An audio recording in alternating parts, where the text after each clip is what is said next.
خواهی گەورە فەرمێ ئەی محەممەد صلی الله عليه وسلم مژدە بدە ئەو کەسانەی کەوا بەردەوامن لەسەر دینداری. ئیبن تەیمیە ڕەحمەتی خوا لێی بفەرمێ بەردەوامی لەسەر دینداری گەورەترین کەرامەتە، ئەعظەم کەرامەتە. دەڵێن فلان کەسە وەلی خوایە کەرامەتی هەیە. گەورەترین کەرامەت لەو دنیای ئەوەیە کەسێکی ببینی هەتا دەمری بەردەوامی لەسەر دینداریە. بەس ئەوانەی دەمدەمۆکەنە مذەبذەبینە بەینە ذالکە لا ئیلا هؤلاء ولا ئیلا هؤلاء. ئەوڕۆ لێرێ و سبەی لێرە هەیە و دزبەی لەبەرەی کافرانە، سزبەی لەبەرەی ئەمریکایە، چاربەی لەبەرەی ڕووسیایە، ها بێنێ لە جێشیە. ئەو مذەبذەبیە، ئەو وەسوەسەیە، ئەو ڕانەوەستانە لەسەر دینی خوای گەورە، ئەو ئیستیقامە نەبوونە لەسەر دینی گەورەترین مصیبەتە. ئینسانی تووشی نیفاقەکە والعیاذ بالله تووشی بێدینیەکە. خوای گەورە فەرمێ تتنزل عليهم الملائكة ولا تخافوا ولا تحزنوا وأبشروا بالجنة التي كنتم توعدون نحن أولياؤكم في الحياة الدنيا. أو ملائكتنا دلين أمل الدنيا إيش لقرن قدابون.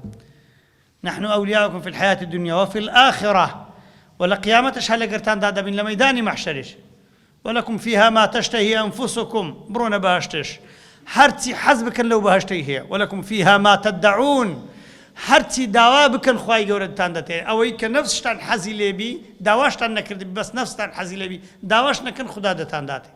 ما لا عين رأت ولا أذن سمعت ولا خطر على قلب بشر. ئەوەی لە بەهشت دەبینی نە داوات کردێ نەفکرت لێ کردەوە نە دەتزانی ئەو شتە هەیە. ئەو شتانە هەموو لە بەهشتێ هەنە کە لە دنیای بەدەست نەگەیشتینە. ئەو شتانەی کە لەوێ ئەیبینی لەو دەنگە خۆشانە، لەو ڕەنگە جوانانە، لەو شوێنە خۆشانە هەمووی لە بەهشتی خوای گەورە هەیە. ولكم فيها ما تشتهي أنفسكم ولكم فيها ما تدعون نزلا. الله أو دعوتك لطرف خوا من غفور رحيم لطرف أو خدايك لخوشبرة وبرحمة. هذا آية ديك زور لسر مسألة استقامة وحديث بيغمبر زور صلى الله عليه وسلم بلام دبي كتايب موضوع خون بينم كعيش أركاني إيمان بو آخر ركن إيمان سيا أن تؤمن بالله وملائكته وكتبه ورسله واليوم الآخر وبالقدر خيره وشره. سنة خوش لوقت شي متأخر بعد زلباسي موضوع شي بكي كخطر زور لسر إيماني. لما مستاكم برسي أتو لخطبة كوباسي قضاء وقدري كي قوتي والله وهاي باسا كم بخو بوشي بين دري بخوش نزاني تسم بخوش نزان تسم قوتيا قوتم لو قوتي كورا أزانيتيا موضوع شي هنتي كرو بآروزة قوتي من بخوت اللي نزاني بس سوى عالمي بريم قوتي براي برز والله قضاء وقدر زورش تشرنو كاشكرها. قضاء يعني حكم إخواي، قدر أو أندازيك إخواي جور لهم مش دانا. إنا خلقنا كل شيء بقدر. رب العالمين لذرها تامت ذرة لعرش جورك أي خويوا رب العرش العظيم هتاقت خاني لخاني قد كتر تسهل لنا وخاني خو الكترون لدنيا لها مش تيجي كترة. أبو هذيلي علاف لدوسطو سيوتاري هجري وفاتي كرديان يكل علماء فطاح إلى جوركاني معتزلي تويتا هندستان مناقشة كده مناظرة كده 5000 كس بزارش لسر دستي قلتن أشهد أن لا إله إلا الله وأن محمد رسول الله. هم علماء لوزيجي ومنطقة جوركاني هندستان هاتينا مناقشة رجع كرديان بيك زاري 5000 كس لسر دستي قلتن مسلمان إذا 5000 ده خد سنويان لكتينوا إذا هندستاني صدي بينن مليار كشلك. أو زماني أبو هذيل دلي جزء لا يتجزأ جزء لا يتجزأ زانيتيا استا أوصى معي أو إسفنزو كليب كمو هوردور كم هم بتشتغل سكوكا أو اشتغل سكونا كان ابنك كتر بخزان الدنيا هم مشتكل جردي بيكاتيا جرد لجردي لي بيكاتيا جردي لش لخانة بيكاتيا خانش لناوكو إلكترون نيوترون بيكاتيا جاء إلكترون لها ما كترة إلكترون زان كبراني برز خزقة أولي ربا داتا شوب فيم بود بنا بابلين إلكترونها صورتها ليك كاتي دتواني بلي إلكترون ليريا درونيا بري ليريا درونيا بري ليريا درونيا ليريا بري شو كهندي سريع على الصورة وين نك هي تساوك ناتواني ببيني هي جهازك ناتواني سرعتي وي حسابك بيدلن جزء لا يتجزأ هم مشتك قلت من هم مشتك بارسا كي جزكاك حتى ويلي ديتي أو اشتهيت بارسا نابي يعني هندي جزكي بارسا نابي. أبو هذيلي علاف لدوسطو السيوتساري هجري قوتيتي جزء لا يتجزأ ناتواني ديار كيلي شندريا لە هەر جێکی بڵێ لێرێ لەوەیە ئەی هاوار نە تەلەسکۆپی هەبووە نە مایکرۆسۆفتی هەبووە نە میکرۆسکۆپی هەبووە یەک شتی لەو دنیای نەبووە باشە کوی زانی ئەلکترۆن هەندێک گچکۆکەیە کوی زانی دەتانی بری لێرە نە بە چاویش دەدیترێ میکرۆسکۆپ نییە بیبینی باشە میکرۆسکۆپ نەبی چێ دەتوانی ئەلکترۆن بینی ئەدی کو گوتیتی ئەو عیلمیان لە چێ هیناوە عالمە گەورانە ئەوان ئەو کاتی گۆتیتیان ئەوە مەقسەدیان چ بۆ لەو چی شوێ بوو ئەو عەقیدەیە چیشان بە ئەلکترۆن چیشان بە جوز ئیلایەتە جەزا بووە ئەو پارچەی کە هیچ پارچە نابێتەوە ئەوە ئیشی گەوریان پێیە گۆتیتان ئەوە قانونی خۆی هەیە مانگ قانونی خۆی هەیە سوورانەوەی بە دەوری ڕۆژ و فلان دنیا قانونی خۆی هەیە ئەستێرە قانونی خۆی هەیە جنۆکە قانونی خۆی هەیە مەلایکەت قانونی خۆی هەموو شتێک قانونی خۆی هەیە ئیدەن خوداش جەل لە جەلالوه قانونی خۆی هەیە و سنەتی خۆی هەیە و عادەتی خۆی هەیە و هیچی کەس بە هیچ ناچی بەوەی خوایان بە خەڵکی سەلمان دێت جەل لە جەلالوه هەبوونی خوای گەورە چونکە خەڵک گوتیان باش ئەگە خوای هەیە دەخوامان پێ بڵێن دەخوا خوای گەورە کۆ گوتن کاکە خدا قانونی خۆی هەیە چۆن ئێستا جوز ئیلایەتە ئەلکترۆن دەتوانی بری لێرێ وەچی هیچ شتێکی نییە خوای گەورەش وەچی هیچ شتێکی نییە وەلیلله المەثل الأعلى ئیدەن ئەوەی عەقلی هەبێ ڕاست ڕاوەستایە گوت کاکە ئێستا لەسەر مانجێ کابرا هەدابریشی ئەو پەڕی لە پێشە خوددانی پەڕێک ڕاست ڕاهاواکەوی بڵند دەبی ئەو پەرداخە داناندرێ ئەتو پێت ناکرێت لەسەر عاردی بڕۆی لەسەر مانجە بڕۆی لۆ لە بەرەوەی قانونی سەرمانجێ وایە هێزی کێشکردنی نییە مادام ئەوەی قانونی خۆی ئێرش قانونی خۆیە خوای گەورەش قانونی خۆی عادەتی خۆی خواوەچی کەس نیە کەس شوێکی خوای نیە وەلیلله المەثل الأعلى ئەو شتانە لێ بە نمونە لە خوای گەورە دین لەیسە کەمیثلیه شەی هیچ شتێک وەک خوای گەورە نیە وهو السەمیع البەصیر گوێی لە هەموو شتێک دەبینی بۆیە ئینا خەلەقنا كل شيء بقدر ئەوە تەواو سەلماندمان خدا هەیە جەل جەلاله وە سەلماندمان خدا علمی بە هەموو شتێک ڕابردوو ئێستا داهاتوو ئەو شتانە هەموو بەنسبەت خوای رب العالمین شتێکی ئاعتیادینە لە علمی خوای ئەو زۆر شتێکی ئاسانۆکەیە هەموو شتێک لەکن خوای ئاسانە پرسیارەشی دەکەم خەڵقکردنی ئینسانەشی لەکن خوای گەورە زەحمەتترا یان خەڵقکردنی هەموو دنیاە چیا زەحمەتترا استغفر الله زەحمەت لەکن خوای نییە کوڕە زەحمەت لەکن خوای نییە هیچ زەحمەت و زەحمەتتر نییە هەموو شت ئاسانە إنما أمره إذا أراد شيئا يقول له كن فيكون مضرة عرش نازم خواي همشتك مقهورة لكن خواي خوا قاهرة خدا قهارة خوا الصلاة بس همشتك دا وعلمي بس همشتك دا سلمان دتان خوا علمي همشتك شيء بله دليل سيا أول القرآن بس آخر زماني كديا هات تزيان نا تزيان وشتان القرآن هاتنا طبعا ببيغمبري فرمو أي بيغمبر فرمي يكي كات تزياننا ولا موضوع هشت اشتي كدين اشتي عجائب دين هشت تستانديت يا دەرێن بادین دەرێن هەتا سەر بمینی عاجزباتیا بین ئەو چاوانەت عاجزباتی بین هەتا بمینی لەو دنیای ئازانم دەی خدا علمی بە هەموو شتێکی ئۆخەی ئەوەشتان زانی تێگەیشتن و باوەڕتان پێینە خەڵاس ئەو جارێ ئاسانە باسی قەزا و قەدەر لۆ مادەم خدا علمی بە هەموو شتێکی هەیە ئیتر خوای گەورە علمی بە هەموو شتێکی هەیە هەموو شتێکی دەنووسی ئەو برایە مامۆستا سۆران خوای رب العالمین نووسیت یەبیتە قاری ئەچی باش یا ڕەبی خوا بیتە قاری ئیمەکەی مکەڕەمە ئەبیتە قاری ئێکی باش ئەو مامۆستا ئەو دکتۆر عەبدوڵڵا بیتە قاری ئەچ باش کاکە ئەحمەد فلان خوای گەورە نووسیتی ئای باشە مامۆستا باشە خدا لۆ لەوەی نووسیە لۆ کوڕی منی نەنووسیە یەک دەڵێ باشە مامۆستا خوای گەورە نووسیتی کە من ئەو گوناحەی دەکەم یان نا ئەمیش دەرێن بەرێ نووسیتی ئیتر مادەم نووسیتی لێو گوناح لۆم نا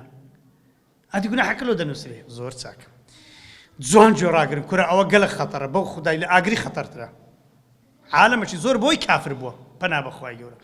دەرێ مامۆستا مادەم خوا نووسیتی ئەم کافر بوو ئەم نە کافر بوو ما پێویست ناکات جە لۆ سیمانێ بینم خوا تازە لەسەر نووسێ و خەڵاس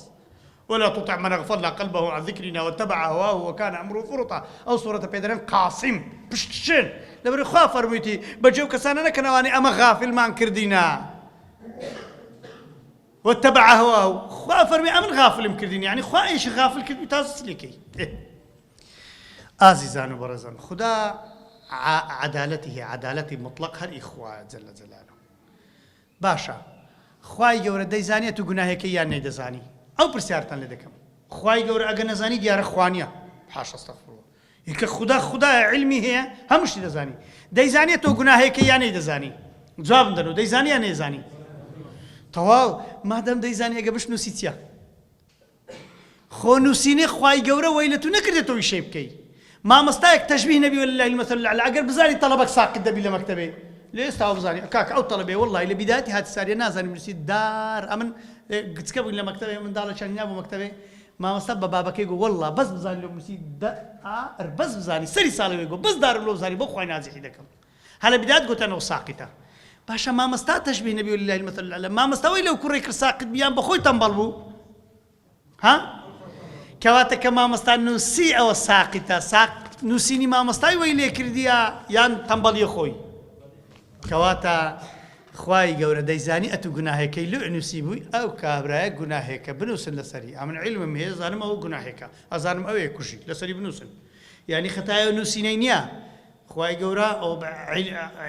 تابع عیلمیویە و نووسینە چ عیلاقی بە یعنی نووسینەکەەوەی لەو کابرای نەکردیە ئێستا چی تێنەگەیشتە لەو مەسەلەی تێگەیشتن کەواتە ئەو خەی ئێستا ئیسراحەتتان کردلەوەی قەزا و قەدار یعنی علمی خوای گەورە بە شتەکان ئایا ئەوەی گوناحێکە علمی خوا علمی پێ هەیە یان نا ئەرێ وەڵڵا علمی پێ هەیە ئەوی چاکە خوا علمی پێ هەیە یان نا ئەرێ وەڵڵا علمی پێ هەیە ئیذەن قەزا و قەدەر چ عیلاقەی بە خەڵکی وە نییە بە خەڵکی مەجبور بکە کە وانێ بکە خوای رب العالمین جل جلاله وەچی کە کابراکی سوکانی بدێ دەستی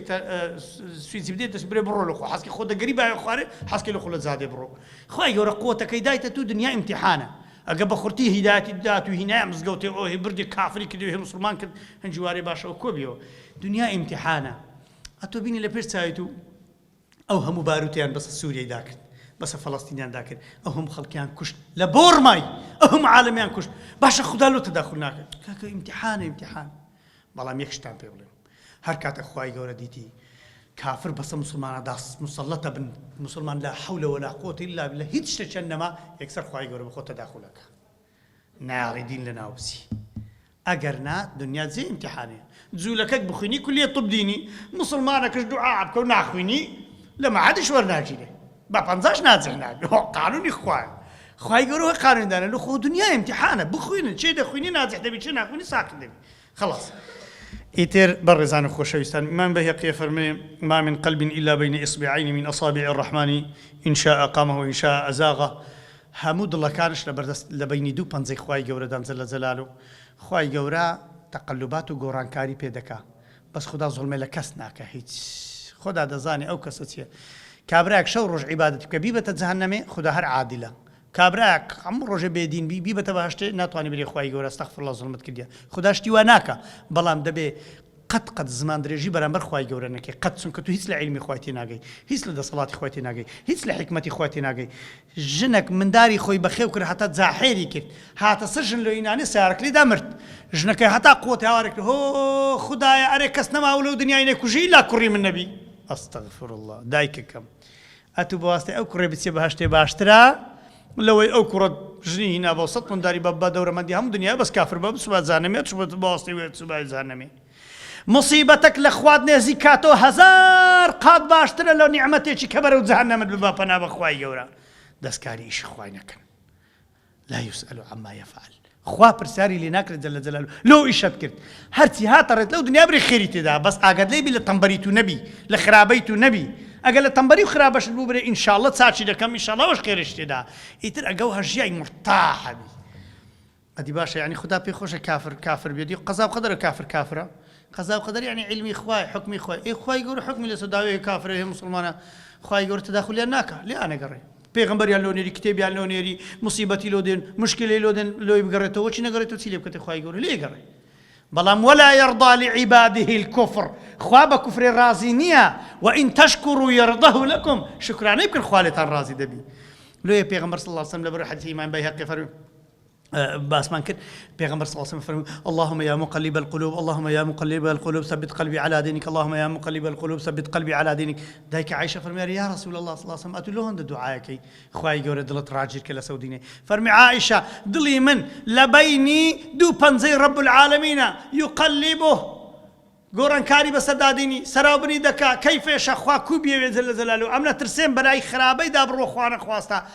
خۆ پێغەمبەر صلی الله علیه وسلم قەت بەلای خراپەیدا ناڕۆن بەڵام ئەو ئەمە فێر دەکا کوڕە بەڕێزام لەخۆ ئەمین نەبن دنیا گەلەکە پیسە مامۆستا کەموناوی مامۆستا مەلا حوسێن ماڕۆنسی بوو هەزار ڕەحمەتی لێبی ئەو تەڵەبەی مەلا حوسێن ماڕۆنسی گەورەتر بوو کە مفەسیرە لە دۆچێ تاکە عالیمە لە کوردستانی کە زانی بم لە دهۆچێ بە پێیا چوویتە مەکەی مکەڕەمە لەوێش چوویتە بەیت المەقدیسێ بە پێیا ابن عباس فەرمووی خەفەتی وەی ئەم کوژی هەموو عیبادەتەکەم تەجروبە کرد لە دنیا بەس بە پێیان نەچووم لە مەدینێ بچمە مەکەی بە پێیا بچم حەجێ بکەم خۆزگە بە پێیا حەجەکەم کرد بە ئەو مامۆستا گوتی باو خەفەتەش نەم کوژی بە پێیا هێجی قوتۆکەش بوو من دیتە بووم عمری 100 قسوور سار بوو وەفاتی کرد هەموو عیلمی لەبەر بوون پیستی چاوی و هات بۆ سەر ئێرە نزانم 128 سار بوو شتە چوو هەنێ پیستی چاوی هات بۆ سەر ئێرانێ ئەو های پیستی چاوی خۆ بەرندەکرد تەماشای ئینسانێکە دەنجی وەک زەنگوڵێ بوو یەک عیلمی نەحو و سەرف و بەلاغە و مەنتیق و قورئان و تەفسیر و هەرچیا بەدەیک و قورمەت و بەس دەفتەر و قەلەم بینە بەس بنووسەوەی من دەرێت چ کتێبە دەگە خۆمەینە هەتا مردش جلچی ئەوروپای دەبە ناکرد جلچی بەدەستی دروای نەبا دەبەری ناکرد ڕەحمەتی خوای لێبی یا ڕەبی ئیمان بە قەزا و قەدەر ئەدی خێر و شەڕی معنی چییە ئیمان بە قەزا و قەدەر خێر و شەڕی يعني كلما دخل في الوجود من خير وشر يعني هر تشتي شر وخير هم هاتيا هم هر علمي خواي بيه خوا علمي بيه هي زور درشتري ناكم بلام بزان هم مشتك خواي رب العالمين جل جلاله اجتو ببير خواي وبتي بستشي خواي جورا ذراعه ببير تودي رحمي خوا وهدايتي خواي ذراعه ببير خواي جورا وبتي خواي رب العالمين تن ذراعه ببير ودي اجر برويشتن برولاي خواي بروي هدايتي خواي جورا ورحمتي خواي جورا بغاردان برولاي تودي چونك پیغمبر فرمي صلى الله عليه وسلم رب العالمين عفو فرمي والذين جاهدوا فينا لنهدينهم سبلنا او جهد بك خو ما عندي بك خواي جورا فرمي مش ري خو زياتر بيبشاندب معلومه كسك بس يخور الشعر زاك القران زياتر خواي ناسي حتى خواي زياتر بناسي جل جلاله عبادتك زوارتر دكاي اوش مسألة قضاء وقدر نلي بترسين موضوعات خطره بس لي شعر زابن رضاء ببي شعر زي بيش نوجش مكان ببي شعر زي زكاتش مدن ببي شعر زي نوجش مكان ببي خو شعر ذاكرن بروجش مبن ببي شعر ذاكردن نرين ولا من ايمان دارم خوتان شعر زاكن ما مستفرمي درس هيليرا عائلي خوتان بين عائله لنگو غريب ترى بخواي اگانگوشت چي بزانن ستاپنزي عائلي نگون زاني بين لو درسانا لا هر زي درسي ديني ابو من نار ملا لو اير مقر فلان لو هر زي درسي ديني ابو دكتور عبد الواحد لزيشيا فلان لزيشيا برون سليماني برون همزان بخو بمارون در بقرن بدوي علمي شرعي بلي ما مستقذا بقدر ناقوري بلا مگه کسک زور دعا بکا لعلم خوای گوراهیا نسرایا فلان کسا فلاش تیلو د نسرا اگو دعای نکر بیان اگو صدقه نکر با او مسلک اگنا لخوتك ندن يا ربي خدها له خاطر عظمته قوري خوت بخاطرنا وجوانا كانت بخاطر الصفات برز كانت لآخر شيء رمضان دالت أبارين خدا طاعة عبادة مان لقبول بكي لعتقاء شهر رمضان مان دابني لدايكو باو كشمان خوش ببي شفاي نخوش كانش ما بدي دوباره لت أبارين شفاي كاك حازي سليماني بدي وشفاي همو أوان بدي كليرة دانشتون كنخوشن هر يكو بنخوشي چم مبتلا يا نخوشي كان هي يا لهر زيغاش سر او زويه خدايا بخاطري عظمته قوري خوش شفاي نخوشي مسلمان عند يا رب العالمين يا ربي خدايا ببي عذابي ما بيتبهشتي خود يا ربي خدايا علمي بنفع ما ببخشي شار زمان كلو دين العقيده وبيرو باور لشريعه يا ربي خدايا اولاد كان ما شار زابكي يا ربي خدايا اولاد كان ما تشي ضلالتنا من خوايا اوي وتيم بلا ما بكيتو يا ربي تشي كفر والحاد وخراب النبي يا رب العالمين يا ربي خدا تشي جهنم مش نبي يا رب العالمين خويا دعاء لبو اولادي خوش ما عندك خدا لو خاطري عظمته قوري خود اوي لامه اوي امشلي بيدا بني لباب اجداد من خويا تشي اجري جهنم ما نكي خويا لجهنم نما استني يا رب العالمين وبرشفاعتي پیغمبري نازدار من بخي صلى الله عليه وسلم يا ربي خويا لو خاطري عظمته قوري خود لو كسان بين كلا بردي صراط بأساني نجات مان دبي كلا حسابي خويا رب العالمين حسابي شي يسير مان لقر دكريان حساب مان لقرناك يا ربي خدايا عذاب مان ندلو خاطري عظمته قوري خود يا ربي خدايا لتأبارينو يا رب العالمين چندها رمضان دي كمان بقسمت بكي خويا أولادك بقسمت أولادك كانش مان بكي خويا لمرد وكان من خوش ببي خويا لمرد كان من خوش ببي خويا لمردي همو مسلمان خوش ببي خويا نصرتي مسلمان عندي خويا دستي مسلمان عندي خدا شوانك لبو مسلمان مسلمانان بنێری مسلمان لە ذیلەتدا نەژین و بە عیزەتیان بکەی ئێمەش بکەیتە ئەداتی قەدەری خۆت یا رب العالمین چەندەها ڕەمەضانی دیکەمان بە قسمت بکەی لە خزمەت ئەو دەموچاوە جوانانە بین لە خاتری عەظەمەت و گەورەی خۆت یا ربی خوایە ئەگەر دوعایەک لە بۆ ئێمە باشە و نەمانزانێ بیکەین یا ربی خدایە خۆت ئاگاداری حاڵی ئێمەی وەک پێغەمبەر ئیبراهیم لەناو ئاگری فەرمووی علمه بحالی یغنی عن سؤالی خوایە علمی تو بە حاڵی ئێمە علمی تو بە حاڵی ئێمە وامان لێ دەکا پێویست بە پرسیاریش ناکە پێویست بە دوعا ناکەی بەڵام خدای جەن لێت ئەپاڕین و هەموو شتێکی چاکمان بە قسمەتکەی لە هەموو شتێکی خراپ دوورمان بکەی ربنا آتنا في الدنيا حسنة وفي الآخرة حسنة وقنا عذاب النار ربنا لا تؤاخذنا إن نسينا أو أخطأنا ربنا ولا تحمل علينا إصرا كما حملته على الذين من قبلنا ربنا ولا تحملنا ما لا طاقة لنا به واعف عنا واغفر لنا وارحمنا أنت مولانا فانصرنا على القوم الكافرين وصلى الله على سيدنا محمد الحمد لله رب العالمين سبحانك اللهم وبحمدك أشهد أن لا إله إلا أنت نستغفرك ونتوب إليك.